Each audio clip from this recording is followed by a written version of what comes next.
ನಾನು ತನಿಷಾ ಕುಪ್ಪಂಡ. ಇಲ್ಲಿವರೆಗೂ ನನ್ನನ್ನು ಆ್ಯಕ್ಟರ್ ಆಗಿ ನೋಡಿದ್ದೀರಿ, ಬಿಗ್ ಬಾಸ್ ಕಂಟೆಸ್ಟೆಂಟ್ ಆಗಿ ನೋಡಿದ್ದೀರಿ. ನಮ್ಮ ಸಿನಿಮಾ ಕೋಣ ಇದೇ ಅಕ್ಟೋಬರ್ 31ನೇ ತಾರೀಕು ರಿಲೀಸ್ ಆಗ್ತಾ ಇದೆ. ನಮ್ಮ ಕೋಮಲ್ ಸರ್ ಹೀರೋ.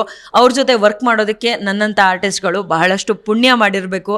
ಇಲ್ಲಾಂತಂದರೆ ಅಂಥ ಒಳ್ಳೆ ಹೀರೋ ಸಿಗೋದಕ್ಕೆ ಸಾಧ್ಯನೇ ಇಲ್ಲ. ನಾನು ಅವರ ಹೆಂಡತಿಯಾಗಿ ಪಾತ್ರ ಮಾಡಿದ್ದೀನಿ, ಲಕ್ಷ್ಮಿ ಪಾತ್ರದಲ್ಲಿ ಕಾಣಿಸ್ಕೋತಾ ಇದ್ದೀನಿ. ಒಂದು ವಿಭಿನ್ನವಾದ ಪಾತ್ರ, ನೀವೆಲ್ಲರೂ ಬಾಚಿ ನನ್ನನ್ನು ಅಪ್ಕೊಳ್ಳೋಂತಹ ಒಂದು ಪಾತ್ರ. ಜೊತೆಗೆ ಬಹಳಷ್ಟು ಜನ ನನ್ನ ಸ್ನೇಹಿತರು ಕೈಗೂಡಿಸಿ ಇಲ್ಲಿ ತುಂಬ ಚೆನ್ನಾಗಿ ಆ್ಯಕ್ಟ್ ಮಾಡಿದ್ದಾರೆ. ನಿಮಗೆ ಬೇಕಾಗಿರುವಂತಹ ಕಾಮಿಡಿ ಆಗಿರ್ಬೋದು, ಎಂಟರ್ಟೈನ್ಮೆಂಟ್ ಆಗಿರಬಹುದು, ಥ್ರಿಲ್ಲಿಂಗ್ ಆಗಿರಬಹುದು, ಎಲ್ಲ ವಿಷಯಗಳನ್ನೂ ನಾವು ಇನ್ಕ್ಲೂಡ್ ಮಾಡಿದ್ದೀವಿ. ದಯವಿಟ್ಟು ಮಿಸ್ ಮಾಡದೇ ಇದೆ ಅಕ್ಟೋಬರ್ 31ನೇ ತಾರೀಕು ಸಿನಿಮಾನ ಥಿಯೇಟ್ರಲ್ಲಿ ನೋಡಿ. ಆ್ಯಂಡ್ ನನಗೆ ದಯವಿಟ್ಟು ಏನು ಇಷ್ಟ ಆಯಿತು ಅನ್ನೋ ವಿಷಯನ ಕೂಡ ನನಗೆ ತಿಳಿಸ್ಕೊಡಿ. I love you all. ದಯವಿಟ್ಟು ಥಿಯೇಟ್ರ್ ನೋಡಿ, ಥಿಯೇಟ್ರಲ್ಲಿ ಸಿನಿಮಾನ ನೋಡಿ, ನನ್ನನ್ನು ಸಪೋರ್ಟ್ ಮಾಡಿ, ನಮ್ಮ ಟೀಮನ್ನು ಗೆಲ್ಲಿಸಿ. Madam, thank you so much. Zee Kannada news and ನಂದೇ ಪ್ರೊಡಕ್ಷನ್ ಒಂಚೂರು ದುಡ್ಡು ಬರೋಂಗೆ ಮಾಡಿ. ಜಿ ಕನ್ನಡ ನ್ಯೂಸ್ ಕಡೆಯಿಂದಲೂ ಕೂಡ ನಿಮ್ಮ ಕೋಣಕ್ಕೆ, ನಿಮ್ಮ ಕೋಣ ಸಿನಿಮಾಗೆ ಆಲ್ ದಿ ಬೆಸ್ಟ್. ಎಲ್ಲವೂ ಶುಭವಾಗುತ್ತೆ. Thank you so much.